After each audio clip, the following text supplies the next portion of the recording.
સંઘ પ્રદેશ દમણ અને દીવની મુક્તિ દિવસના મહાન તેમજ ઐતિહાસિક પાવન અવસરે સંઘ પ્રશાસન દ્વારા આયોજિત ધ્વજારોહણ સમારોહમાં ઉપસ્થિત 1961ના દિવસે પ્રદેશના વતન પ્રેમી સ્વતંત્ર સેનાનીઓ અને ભારતીય સેનાના બહાદુર સૈનિકોએ ઓપરેશન વિજય અભિયાન શરૂ કરી સંઘ પ્રદેશ દમણ અને દીવને પોર્ટુગાલી શાસનથી મુક્ત કર્યું. આજનો દિવસ એટલે કે ડિસેમ્બર મહિનાની 19મી તારીખ સ્મરણ કરી દર વર્ષે દમણ દીવ મુક્તિ દિવસ ધૂમધામપૂર્વક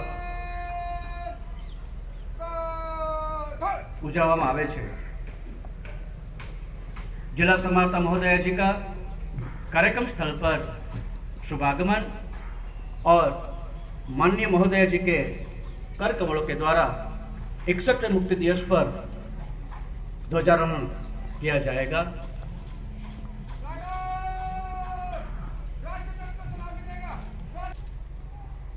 इकसठवें मुक्ति दिवस के इस पावन अवसर पर दीव प्रशासन के द्वारा आयोजित ध्वजारोहण कार्यक्रम में आप सभी का स्वागत है, वंदन है, अभिनंदन है. अब मैं हमारे जिला समाहर्ता महोदय जिनका लक्ष्य है दीव का सुशासन, जन सामान्य का विकास, समृद्धि और प्रगति, ऐसे हमारे परम आदरणीय जिला समाहर्ता महोदय श्रीमती सलोनी राय जी को मैं अनुरोध करता हूं कि 61वें मुक्ति दिवस पर उपस्थित पंचायत की अध्यक्षा, चुने हुए प्रतिनिधिगण, अधिकारीगण एवं मीडिया कर्मियों, दमन द्वीप के 61वें मुक्ति दिवस के इस ऐतिहासिक एवं अहम दिन पर मैं आप सभी को हार्दिक बधाई एवं शुभकामनाएं देती हूँ. आज का यह दिन इस प्रदेश के इतिहास का सर्वाधिक भाग्यशाली और महत्वपूर्ण दिन है. इतिहास गवाह है कि कड़े संघर्षों के बाद 1961 में आज के दिन हमें पुर्तगाली शासन से मुक्ति मिली थी. हम जानते हैं कि 1947 में ब्रिटिश शासन से आज़ादी मिलने के बाद भी गोवा, दमन एवं दीव पुर्तगाली शासन के अधीन रहा. 450 साल से चले आ रहे पुर्तगाली शासन से मुक्ति के लिए भारत ने ऑपरेशन विजय लॉन्च किया, जिसमें भारतीय सेना की 20 राजपूत रेजिमेंट और 4 मद्रास रेजिमेंट ने भाग लिया. भारतीय सशस्त्र बल ने अपने अदम्य साहस का परिचय देते हुए 18 दिसंबर 1961 को सबसे पहले द्वीप के एयरफील्ड पर कब्जा करते हुए तथा हवाई हमले कर पुर्तगाल की मजबूत कड़ियों को ध्वस्त कर दिया. इस निर्णायक संघर्ष में पुर्तगाल ने 403 कैदियों को बंदी बना लिया गया था, जबकि भारत के 7 सैनिक भी शहीद हुए, जिनकी याद में द्वीप समाहर्तालय के सामने शहीद स्मारक बनाया गया है. सशस्त्र बलों के चौतरफा हमले से भारत की निर्णायक जीत हुई और इस प्रकार यह प्रदेश 19 दिसंबर 1961 को पुर्तगाली शासन से मुक्त हुआ. इस संघर्ष में भारतीय सेना, नेवी और एयरफोर्स ने अद्भुत पराक्रम का प्रदर्शन किया. आज उस अस्वर्णीय घटना के 61 वर्ष पूरे हो रहे हैं और हम उस गुलामी की दास्तां से मुक्त होकर आज मुक्ति दिवस का जश्न हर्षोल्लास से मना रहे हैं. साथ ही साथ मुक्ति संघर्ष में शहीद वीरों को श्रद्धा सुमन अर्पित कर रहे हैं.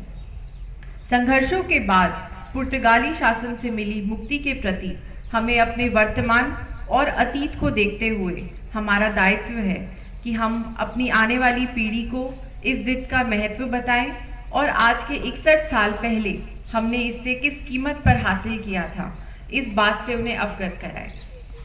हम सभी जानते हैं कि इस प्रदेश के इतिहास में कई महत्वपूर्ण घटनाएं क्रम हुई. 1987 में जहां यह प्रदेश गोवा से अलग हुआ, तो वहीं 2020 में इस प्रदेश का संघ प्रदेश दादरा नगर हवेली के साथ मर्जर हुआ. गोवा से अलग होना हो या दादरा नगर हवेली के साथ मर्जर, इस प्रदेश का विकास करना प्रशासन की अहम जिम्मेदारी रही है और मुक्ति के बाद से इस प्रदेश ने हर क्षेत्र में अभूतपूर्व प्रगति की है। प्रशासन ने इस प्रदेश के विकास के लिए कई महत्वपूर्ण कदम भी उठाए हैं। आज दीव ने राष्ट्रीय एवं अंतर्राष्ट्रीय स्तर पर अपनी एक अलग पहचान बनाई है। विश्व पटल पर दीव को एक उत्तम पर्यटक स्थल के रूप में मान्यता भी मिली। इस प्रदेश ने चाहे बुनियादी ढांचा, शिक्षा, स्वास्थ्य, पर्यटन या अन्य कोई क्षेत्र, सभी क्षेत्रों में विकास कर कई महत्वपूर्ण उपलब्धियां हासिल की हैं। माननीय प्रशासक जी के नेतृत्व एवं कुशल मार्गदर्शन में प्रदेश प्रशासन यहाँ की जनता के समावेशी विकास के लिए प्रतिबद्ध है। यहाँ के नागरिकों की सामाजिक और आर्थिक स्थिति को बेहतर करने के लिए कई योजनाएं भी शुरू की गई हैं और भौतिक संसाधनों को उन्नत बनाया गया है। प्रशासन द्वारा यहाँ पर पर्यटन के विकास और इसके प्रोत्साहन को लेकर भी कई तमाम तरह के प्रयास किए जा रहे हैं और कई महत्वपूर्ण पर्यटक स्थलों के विकास की नींव रखी जा रही है। निश्चय ही इससे दीव की सुंदरता में और अधिक वृद्धि होगी और दीव पर्यटकों के लिए आकर्षण का क्षेत्र बनेगा। संघ प्रदेश प्रशासन इस प्रदेश के चहुमुखी विकास हेतु पूर्ण पारदर्शिता, प्रामाणिकता के साथ लगा हुआ है। मुझे विश्वास है कि विकास के इन तमाम कार्यों से प्रदेश की बुनियादी सुविधाएं सुदृढ़ होंगी तथा यहाँ के निवासियों का जीवन स्तर और अधिक बेहतर होगा। विकास के इन कार्यों में प्रदेश के जनप्रतिनिधियों व अग्रणी व्यक्तियों का भरपूर सहयोग मिला है और इसके लिए मैं बहुत बहुत धन्यवाद। मैं अपनी वाणी को विराम देते हुए पूर्व आज के इस ऐतिहासिक अवसर पर उन तमाम वीर सपूतों और शहीदों को अंतर मन से याद करते हुए उन्हें नमन करती हूँ और अपनी विनम्र श्रद्धांजलि अर्पित करती हूँ, जिन्होंने अपने प्राणों का बलिदान देकर इस प्रदेश को पुर्तगाली शासन से मुक्त कराया। पुनः मुक्ति दिवस के इस पावन अवसर पर आप सबको अपनी हार्दिक बधाई एवं शुभकामनाएं देती हूँ और आप सबकी सुख, समृद्धि और शांति की कामना रखती हूँ। जय हिंद। माननीय महोदय जी, में खड़े हो जाइए, राष्ट्रगान होगा।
दीव जिला प्रशासन के द्वारा आयोजित 61 मुक्ति दिवस के ध्वजारोहण समारोह में उपस्थित आप सत्कर्ता हूं और यहाँ पर आज के इस